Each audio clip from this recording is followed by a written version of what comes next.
Hello friends, welcome to Tamil Dheena kitchen. இன்றைக்கி நம்ம கிச்சனில் நம்ம பன்னீர் பட்டர் மசாலா எப்படி செய்யுதுன்னு பார்க்க போகிறோம். இது வந்து லீலாவதின்னு ஒருத்தவங்க கமெண்ட்டில் கேட்டிருந்தாங்க. ஸோ வாங்க எப்படி பண்ணுறதுன்னு பார்க்கலாம். இதுக்கு தேவையான பொருட்கள் என்னென்னு பார்க்கலாம். இதுக்கு நான் 300 கிராம் பன்னீர் எடுத்திருக்கேன். பட்டர் 3-4 டேபிள் ஸ்பூன், இஞ்சி ஒரு துண்டு, பூண்டு 8-9 பல், காஷ்மீரி மிளகாத்தூள் 1 ஸ்பூன் எடுத்திருக்கேன், கரம் மசாலா 1 ஸ்பூன், உப்பு தேவையான அளவு, எண்ணெய் தேவையான அளவு, தக்காளி 5-6, வெங்காயம் 3, முந்திரி 15-20, சர்க்கரை 1 spoon, kasuri methi, fresh cream. இது வந்து ஆப்ஷனல், உங்களுக்கு வேணும்னா ஆட் பண்ணிக்கோங்க. என்கிட்ட பன்னீர் பிளாக் தான் இருக்குது, நான் இதை கட் பண்ணி எடுத்துக்கிறேன்.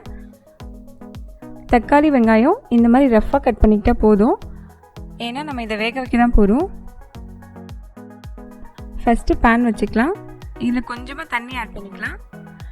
இதில் நம்ம ஆல்ரெடி கட் பண்ணி வச்சுருக்க தக்காளி சேர்த்துக்கலாம். வெங்காயம், பூண்டு, இஞ்சி, முந்திரி இது எல்லாத்தையும் சேர்த்துக்கலாம். இது அப்படியே ஒரு 15 மினிட்ஸ் வேகட்டும்.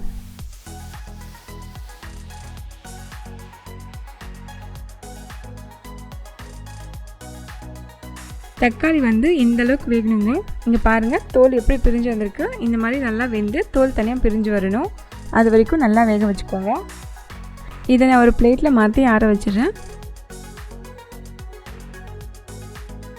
இது நல்லா ஆறிடுச்சு. இதை நான் ஒரு மிக்சர் ஜாரில் மாற்றி நல்லா அரைச்சிக்கிறேன்.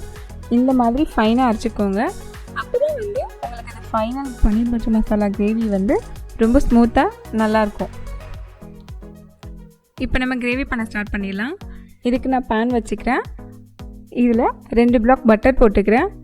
உங்களுக்கு பட்டர் அதிகமாக வேணாம்னு நினச்சிங்கன்னா கொஞ்சம் கம்மி பண்ணிக்கோங்க. இருந்தாலும் பன்னீர் பட்டர் மசாலா பட்டர் நிறைய இருந்தால் தான் நல்லாயிருக்கும். எண்ணெய் நல்லா காஞ்சிருச்சு, பட்டர் கூட உருகிடுச்சு. இப்போ அரைச்சி வச்சுருக்க பேஸ்ட்டை சேர்த்துக்கலாம்.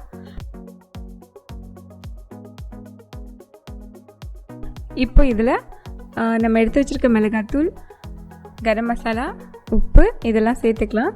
சேர்த்து எல்லாத்தையும் ஒரு முறை கலரி விட்டுக்கோங்க. உங்களுக்கு வேணும்னா நீங்கள் இது எல்லாத்தையும் கொஞ்சமாக தண்ணி விட்டு கலந்து ஊற்றிக்கோங்க. அப்போ உங்களுக்கு வந்து கட்டி இல்லாமல் நல்லா கலந்துருக்கும். உங்களுக்கு ரெடிமேட் கரம் மசாலா வேணாம்னு நினச்சிங்கன்னா நீங்கள் வந்து தக்காளி வெங்காயம் வேக வைக்கும் போதே கூட பிரியாணி இலை, பட்டை, லவங்கம் இதெல்லாம் சேர்த்தே வேக வச்சுக்கோங்க. அது கூட சேர்த்து அரைச்சிட்டு ஃபில்டர் பண்ணி அதுக்கப்புறம் யூஸ் பண்ணிக்கோங்க. டேஸ்ட் அட்ஜஸ்ட் பண்ணிக்கோங்க. உங்களுக்கு தேவையான மாதிரி உப்பு காரத்தை ஆட் பண்ணிக்கோங்க. இப்போ வந்து இதில் நம்ம ஆல்ரெடி எடுத்து வச்சுருக்க 1 ஸ்பூன் சர்க்கரையை ஆட் பண்ணிக்கலாம். இந்த மசாலா நல்லா கொதித்து வரணும். இது வந்து கொதிக்கும் போது மேலே செதுரும், அதனால் நீங்கள் க்ளோஸ் பண்ணி வேக வச்சுக்கோங்க. இது அப்படியே ஒரு 5 மினிட்ஸ் சிம்மில் இருக்கட்டும். இப்போது நல்லா கொதித்து எண்ணெயெல்லாம் மேலே வந்துருச்சு.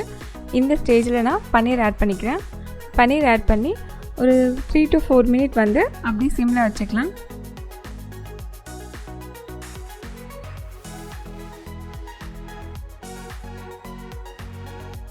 அவ்வளோதாங்க, கிரேவி நல்லா ரெடி ஆகிடுச்சு. இப்போ நம்ம கொஞ்சமாக கசூரி மெத்தி ஆட் பண்ணிக்கலாம்.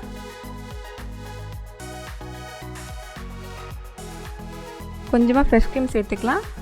இது ரெண்டும் உங்கள்கிட்ட இல்லைனாலும் பரவாயில்ல, இது சேர்க்கும் போது டேஸ்ட் இன்னும் கொஞ்சம் நல்லாயிருக்கும். உங்களுக்கு வேணும்னா கொத்தமல்லி கட் பண்ணி அதையும் மேலே தூவி யூஸ் பண்ணிக்கலாம். அவ்வளோதாங்க, டேஸ்டியான பன்னீர் பட்டர் மசாலா ரெடி ஆயிடுச்சு. இந்த பன்னீர் பட்டர் மசாலா ரொட்டி, நான், சப்பாத்தி எல்லாத்துலேயுமே நல்லாயிருக்கும். நாங்கள் இன்றைக்கி ஃபுல்காவோடு சாப்பிட போகிறோம். இதை உங்கள் வீட்டில் செஞ்சு பாருங்கள். நீங்கள் ரெஸ்டாரண்ட்டில் சாப்பிட்றத விட டேஸ்டியான பன்னீர் பட்டர் மசாலா இப்போ உங்கள் வீட்லேயே செஞ்சுக்கலாம். கண்டிப்பாக நீங்களும் உங்கள் வீட்டில் ட்ரை பண்ணி பார்த்து எப்படி வந்துச்சுன்னு கமெண்ட்டில் சொல்லுங்கள். இந்த வீடியோ உங்களுக்கு பிடிச்சிருந்தா லைக் பண்ணுங்கள், உங்கள் ஃப்ரெண்ட்ஸுக்கும் ஷேர் பண்ணுங்கள். இந்த மாதிரி வீடியோஸ் உங்களுக்கு வேணும்னா நம்மளோட சேனலுக்கு சப்ஸ்கிரைப் பண்ணுங்கள். இல்லை உங்களுக்கு வேறு ஏதாச்சும் ரெசிபி வேணும்னாலும் அதை கீழே கமெண்ட்டில் சொல்லுங்கள். நாங்கள் கூடிய சீக்கிரம் செஞ்சு அப்லோட் பண்ணுறோம். இதே மாதிரி ஒரு நல்ல ரெசிபி வீடியோவில் உங்களை நான் மீட் பண்ணுறேன். ஓகே ஃப்ரெண்ட்ஸ், தேங்க்ஸ் ஃபார் வாட்சிங்.